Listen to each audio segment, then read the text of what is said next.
Hello नमस्ते, मैं विजय आप सभी साथियों का एनएस शिक्षा परिवार में स्वागत करता हूँ। कैसे हो साथियों? उम्मीद ही करता हूँ बहुत ही शानदार होंगे और आपकी पढ़ाई बहुत अच्छे तरीके से चल रही होगी। नया प्रैक्टिस सेट है आपके सामने, पहला क्वेश्चन है, बताएंगे क्या होगा इसका आंसर। और इससे पहले अगर आप हमारे चैनल पर नए हैं तो चैनल को सब्सक्राइब करें, वीडियो को लाइक और शेयर जरूर करें। पहला क्वेश्चन है, इनमें से भाववाच्य का उदाहरण कौन सा है? ऑप्शन है आम खाया जाता है, मैंने पुस्तक पढ़ी जाती है, धूप में चला नहीं जाता। बताएंगे साथी क्या होगा भाववाच्य संख्या। साथ ही अगर हम वाच्य की बात करें तो हिंदी में जो वाच्य होते हैं, वाच्य के कुल कितने प्रकार होते हैं? तो वाच्य 3 प्रकार के होते हैं। कितने प्रकार के होते हैं वाच्य? 3 प्रकार के होते हैं। नंबर 1 पहला है कर्तृवाच्य, कर्तृवाच्य। नंबर 2 है साथी, दूसरा है कर्मवाच्य, और तीसरा है भाववाच्य। कर्तृवाच्य में साथी क्या होता है? कर्म की प्रधानता होती, कर्तृवाच्य में कर्ता की प्रधानता होती है, कर्त में कर्ता की प्रधानता होती है, कर्म में कर्म की प्रधानता होती है, भाव में साथी भाव की प्रधानता होती है। भाववाच्य यानी भाव क्या है? धूप में चला नहीं जाता, धूप में चला नहीं जाता साथी, ये क्या है? एक भाव प्रकट कर रहा है कि धूप में चला नहीं जाता। इसका आंसर हो जाएगा ऑप्शन डी। आम खाया नहीं जाता, इसमें कर्म प्रधान है। मैंने पुस्तक पढ़ी, इसमें भी कर्म प्रधान है। मैंने किताब पढ़ी, मैंने पुस्तक पढ़ी जाती है, किताब पढ़ी जाती है, इसमें भी क्या है? कर्म प्रधान है। क्या रे? ठीक है साथी। अगला क्वेश्चन है क्वेश्चन नंबर 2 आपकी स्क्रीन पर। शीशम, इस शब्द का लिंग क्या है? शीशम स्त्रीलिंग है या पुल्लिंग है? हिंदी में 2 ही लिंग होते हैं, स्त्रीलिंग होता है, एक पुल्लिंग होता है। कारक, सहायक क्रिया, तो आपको लिंग बताना है तो कारक और सहायक क्रिया तो पहले ही क्या होगा? एलिमिनेट हो जाएगा, हम काट देंगे। शीशम साथी क्या है? एक पुल्लिंग शब्द है। कैसा शब्द है? पुल्लिंग शब्द है, क्योंकि ये वृक्ष की नाम है। वृक्ष यानी पेड़, वृक्ष की नाम। और सामान्यतः साथी क्या होता है, जो वृक्षों के सभी नाम होते हैं वो पुल्लिंग शब्द में आते हैं। जैसे शीशम हो गया, आम का वृक्ष हो गया आम, नीम का वृक्ष हो गया, पीपल का वृक्ष हो गया, ये सब साथी क्या होते हैं? सब पुल्लिंग शब्द में आते हैं। किस शब्द में आते हैं? पुल्लिंग शब्द में आते हैं, याद रखेंगे। कारक कितने होते हैं? हिंदी में कारक कितने होते हैं? कारक 8 होते हैं। अगला क्वेश्चन, क्वेश्चन नंबर 3 है आपकी स्क्रीन पे। इनमें से कौन सा उपसर्ग अरबी फारसी का है? अरबी फारसी भाषा का है, आपको बताना है। उप है, कु है, ना है, पर है। बताएंगे साथी क्या है? उप की बात करें तो ये कैसा उपसर्ग है? संस्कृत भाषा का उपसर्ग है। कैसा उपसर्ग है? संस्कृत भाषा का उपसर्ग है। उप का मतलब साथी यहाँ पे निकट, गौड़ और सहायक के लिए प्रयोग होता है। उप का प्रयोग अगर हम बात करें तो अर्थ के, इसका अर्थ जो होता है निकट, गौड़, सहायक के लिए प्रयोग होता है। जैसे उपकार, उपकार सहायक है। उपवन, उपवन आदि शब्द बनाए जा सकते हैं।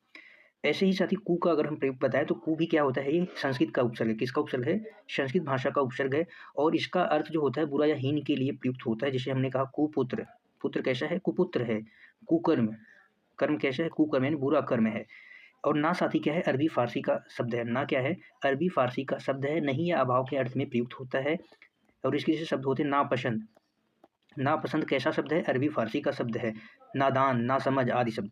पर क्या है? ये भी संस्कृत भाषा का शब्द है, उपसर्ग है संस्कृत का उपसर्ग है। और पर का प्रयोग साथी दूसरा या विपरीत या उपरयुक्त, ऊपर के लिए प्रयुक्त होता है। किसके लिए प्रयुक्त होता है? ऊपर या उपरयुक्त के लिए प्रयोग होता है। जैसे हमने कहा परलोक, परलोक यानी ऊपर, परलोक कहाँ है? ऊपर है। याद रखेंगे ये सब चीजें। अगला क्वेश्चन है क्वेश्चन नंबर 4 आपकी स्क्रीन पर। ख ग फ ध्वनियाँ किस प्रकार की भाषा की हैं? गुजराती है, अरबी फारसी है, अंग्रेजी है, बांग्ली है। साथ ही हम नवीन विकसित ध्वनि की बात करें, नवीन विकसित ध्वनि, तो नवीन विकसित ध्वनियाँ हैं क ख ज फ। नवीन विकसित ध्वनि, नवीन विकसित ध्वनि है क ख ज क ख ग ज फ। ये क्या है? नवीन विकसित ध्वनियाँ हैं। और ये किस भाषा की हैं? अरबी फारसी भाषा की हैं। किस भाषा की हैं? अरबी फारसी भाषा की हैं। ठीक है। अगर क ख ग, ये क्या होती हैं? जिह्वा मूली होती हैं, जिह्वा के मूल से उच्चारण होती है। क्या होती है? जिह्वा मूली, जिह्वा मूली होती हैं, जिह्वा के मूल से उच्चारण होती हैं। और अगर हम ज का उच्चारण स्थान कहें तो साथी क्या होता है? दंत्य होता है। किसका क्या होता है? दंत्य होता है। फ और व का उच्चारण स्थान क्या होता है? दंतोष्ठ होता है। क्या होता है? दंतोष्ठ, दंतोष्ठ होता है। याद रखेंगे ये जिह्वा मूली हैं। ये नवीन विकसित ध्वनियाँ हैं क ख ग ज फ। ये सब क्या है? नवीन विकसित ध्वनियाँ हैं और अरबी फारसी भाषा के शब्दों में प्रयोग होता है। याद रखेंगे हिंदी भाषा में आई हैं ये नवीन विकसित ध्वनियाँ। अगला क्वेश्चन है क्वेश्चन नंबर 5। स्वर सहित, क्वेश्चन को ध्यान से पढ़ेंगे साथी। स्वर रहित व्यंजन जब स्वर सहित व्यंजन से मिलता है तब क्या कहलाता है? तालव्य कहलाता है, द्वित्व कहलाता है, स्वरतंत्री कहलाता है, संयुक्ताक्षर कहलाता है। साथ ही अगर यहाँ पे समान जैसे स्वर रहित व्यंजन यानी जिसमें स्वर न हो और समान स्वर रहित वाले व्यंजन से अगर मिल जाए तो क्या होता है, द्वित्व व्यंजन हो जाता है। कौन सा व्यंजन हो जाता है, द्वित्व व्यंजन होता है। जैसे च, ये स्वर रहित है और एक च आगे जो समान स्वर के साथ है तो क्या बनेगा, आधा च और पूरा च बनेगा। ये क्या होता है, द्वित्व व्यंजन होता है। और वहीं पे साथ ही क्या है, स्वर रहित यानी एक वर्ण है क जो स्वर रहित है और एक अगला व्यंजन है जो स्वर सहित है तो क्या निर्माण होगा, छतरी वाला छ होता है और ये क्या हो गया, संयुक्ताक्षर हो गया। इसे क्या कहते हैं, संयुक्ताक्षर कहते हैं। याद रखेंगे। ठीक है साथी, क्या कहते हैं, संयुक्ताक्षर कहते हैं। अगला क्वेश्चन है क्वेश्चन नंबर 6 आपकी स्क्रीन पे। भारत में हिंदी के विकास के लिए देवनागरी गठित केंद्रीय हिंदी समिति की अध्यक्षता कौन करते हैं। तो साथ ही इसका क्या आंसर हो जाएगा, ऑप्शन डी, भारत के प्रधानमंत्री। क्या भारत के प्रधानमंत्री केंद्रीय हिंदी समिति के अध्यक्ष हैं। और इसकी स्थापना की बात की जाए, साथ ही इसकी स्थापना की बात करें तो 1967 में इसकी स्थापना होती है। राजभाषा के रूप में हिंदी के प्रचार प्रसार के लिए नीतियाँ बनाती हैं। ये क्या करती हैं, राजभाषा के रूप में हिंदी के प्रचार प्रसार के लिए नीतियाँ बनाती हैं। और 1967 में इसका स्टैब्लिश होता है यानी स्थापना की जाती है। और इसके अध्यक्ष कौन होते हैं, भारत के प्रधानमंत्री होते हैं, याद रखेंगे। अगला क्वेश्चन है क्वेश्चन नंबर 7, शौर श्रेणी अपभ्रंश से विकसित भाषाओं का सही क्रम क्या है। शौर श्रेणी अपभ्रंश से विकसित भाषाओं का सही क्रम क्या है, राजस्थानी, गुजराती, पंजाबी, बांग्ला। सारी शौर श्रेणी अपभ्रंश से जो विकसित भाषाएं हैं, शौर श्रेणी अपभ्रंश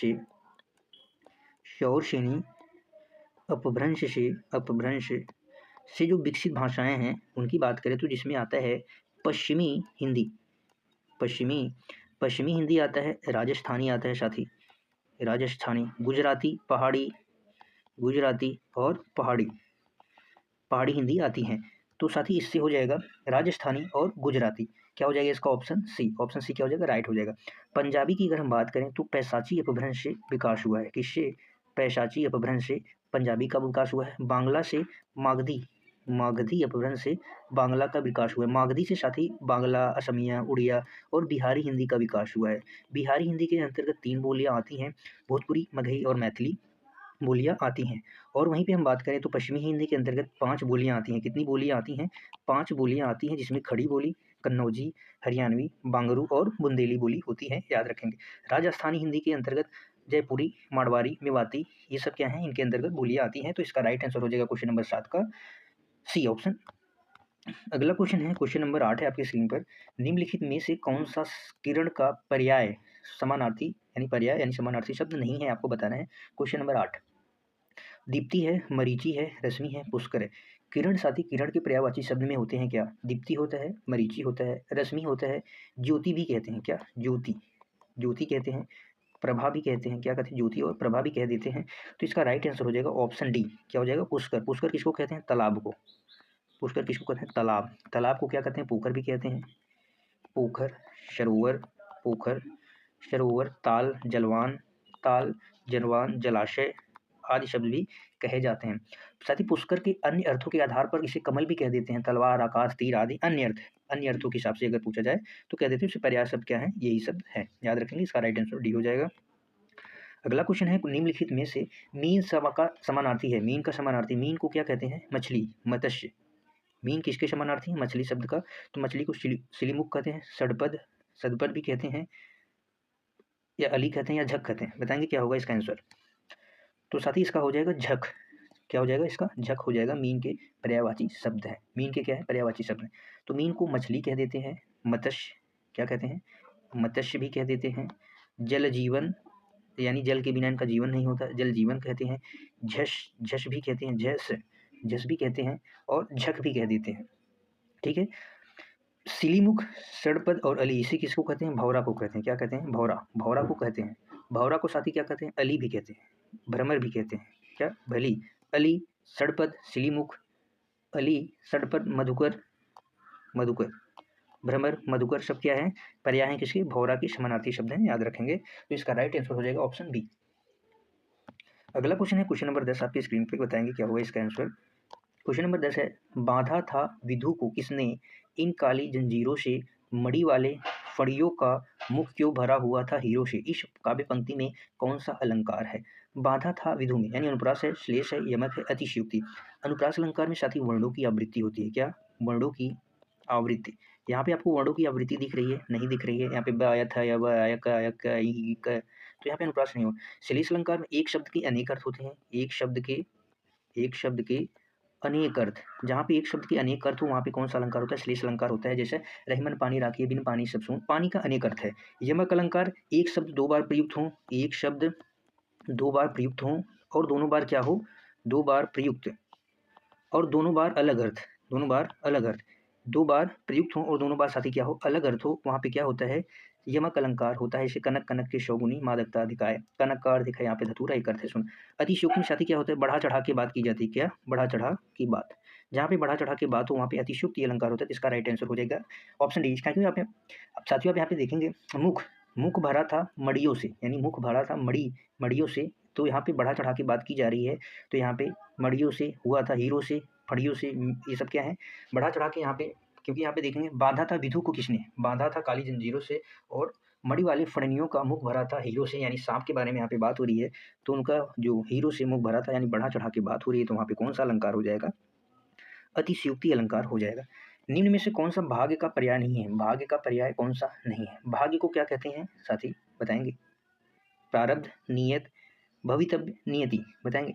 भाग्य को क्या कहते हैं? कौन सा नहीं है आपको बताना है ऑप्शन के हिसाब से। देखेंगे क्या होगा इसका राइट आंसर। तो इसका हो जाएगा नियत, नहीं है। प्रारब्ध भी है, भवितव्य है, नियति को कहते हैं। क्या कहते हैं? नियत साथी किसको कहते हैं? इच्छा को कहते हैं। नियत तुम्हारी इच्छा कैसी है, इरादा, भावना, इरादा, भावना, लक्ष्य क्या है, यानी नियत क्या है, उद्देश्य क्या है, उद्देश्य क्या, ये सब क्या कहते हैं? इसको नियत को कहते हैं। किसको कहते हैं? नियत को कहते हैं। ठीक है, याद रखेंगे। बाकी भाग्य, प्रारब्ध, नियति ये सब क्या है? इसके पर्यायवाची शब्द हैं। अगला क्वेश्चन है क्वेश्चन नंबर 12 आपकी स्क्रीन पर। निम्नलिखित में से विलोम शब्द का सही युग्म आपको बताना है। क्या होगा? आग्रह विग्रह सही है, गणतंत्र लोकतंत्र, आकीर्ण विकीर्ण, थोक यानी परचून। साथ ही आग्रह, आग्रह का मतलब होता है अनुरोध करना। आग्रह का क्या होता है? अनुरोध करना। विग्रह का क्या मतलब हो जाएगा? संग्रह। विग्रह का क्या होगा? अलग करना। इसका होता है अनुरोध, यानी दोनों अपने आप में क्या है? गलत है। आग्रह का क्या होगा? दुराग्रह। विग्रह का क्या हो जाएगा? संग्रह। विग्रह का क्या होगा? संग्रह नहीं, इकट्ठा करना। गणतंत्र का साथी क्या होगा? राजतंत्र हो जाएगा। क्या होगा? राजतंत्र। आकीर्णन विकर्णन ये भी गलत है, तो इसका राइट आंसर हो जाएगा थोक यानी परचून। थोक यानी थोक विक्रेता है, परचून यानी फुटकर विक्रेता, जिसको कहते हैं फुटकर है, ये थोक है। ये जो फुटकर विक्रेता होता है ना, वही परचून होता है। और थोक विक्रेता क्या होता है? मतलब इकट्ठा कोई चीज सेल करता है। अगला क्वेश्चन है क्वेश्चन नंबर 13 आपकी स्क्रीन पे। इनमें से किस विकल्प में तद्भव तत्सम, तत्सम का सही है? इसमें से सभी विकल्प तत्सम शब्द आपको बताना है। प्रगट, निष्ठुर, पथिक, प्रीत, गीत, मीत, संकट, शकट और शहर, पुस्तक, मस्तक, लोक। तो साथी यहाँ पे आप देखेंगे प्रकट, प्रकट कैसा शब्द है? ये साथी है तद्भव। कैसा शब्द है? तद्भव। इसका तत्सम क्या हो जाएगा? प्रकट। इसका तत्सम क्या? प्रकट, न कि प्रकट। निष्ठुर, पथिक क्या है? तत्सम शब्द है। प्रीत और गीत तत्सम शब्द है, लेकिन मीत, मीत कैसा शब्द है? ये तद्भव शब्द है। इसका क्या होगा? मित्र। यहाँ पे मित्र रहा होता तो साथ ये क्या हो जाता? तत्सम। संकट, सकट और सहज, ये शायद राइट से सही आंसर है, तत्सम शब्द है। कैसे शब्द हैं ये? तत्सम शब्द हैं। पुस्तक, मस्तक, लोक, लोक का क्या होगा? लोक। लोक का क्या हो जाएगा? लोक हो जाएगा। तो ये सारे ऑप्शन गलत हो गए। इसका राइट आंसर हो जाएगा ऑप्शन सी। ऑप्शन सी ये राइट आंसर। अगला क्वेश्चन है क्वेश्चन नंबर 14 आपकी स्क्रीन पर। सद धर्म का सही संधि विच्छेद है। सद प्लस धर्म, शद प्लस अधर्म, शद प्लस धर्म, सत प्लस धर्म। तो इसका राइट आंसर हो जाएगा ऑप्शन डी, सत प्लस धर्म। क्योंकि साथी त के बाद जब ध आता है तो त किसमें परिवर्तित हो जाता है? द में परिवर्तित होता है। किसमें? द में परिवर्तित हो जाता है। तो इसका राइट आंसर हो जाएगा क्या? और अगर इसमें संधि पूछी जाए तो किस संधि का उदाहरण है? व्यंजन संधि। ये रूल किसमें लगता है? व्यंजन संधि का नियम है। क्या है? नियम। तो याद रखेंगे। अगला क्वेश्चन है क्वेश्चन नंबर 15 आपकी स्क्रीन पे। बताएंगे क्या होगा इसका आंसर। इनमें से कौन सा शब्द मत्सर, मत्सर का अनेकार्थी रूप नहीं है? द्वेष है, क्रोध है, राग है, ईर्ष्या है। बताएंगे साथी क्या होगा इसका राइट आंसर। साथी अगर हम इसके आंसर की बात करें किसके? क्वेश्चन नंबर 15 के, तो इसका राइट आंसर है राग। मत्सर क्या होता है? मत्सर यानी एक प्रकार से घृणा है। क्या है? घृणा या जलन, घृणा या जलन। द्वेष भी कहते हैं, क्रोध भी कहते हैं, इस ईर्ष्या भी कह देते हैं। बट राग क्या होता है? राग साथी प्रेम है। क्या है? प्रेम है, इच्छा है, भावना है, ये सब राग की पर्याय होती हैं। अगला क्वेश्चन है क्वेश्चन नंबर 16 आपकी स्क्रीन पर। कौन सी कहानी प्रेमचंद की नहीं बताना है? कौन सी नहीं है? झूठा सच, परीक्षा, बड़े भाई साहब, ईदगाह।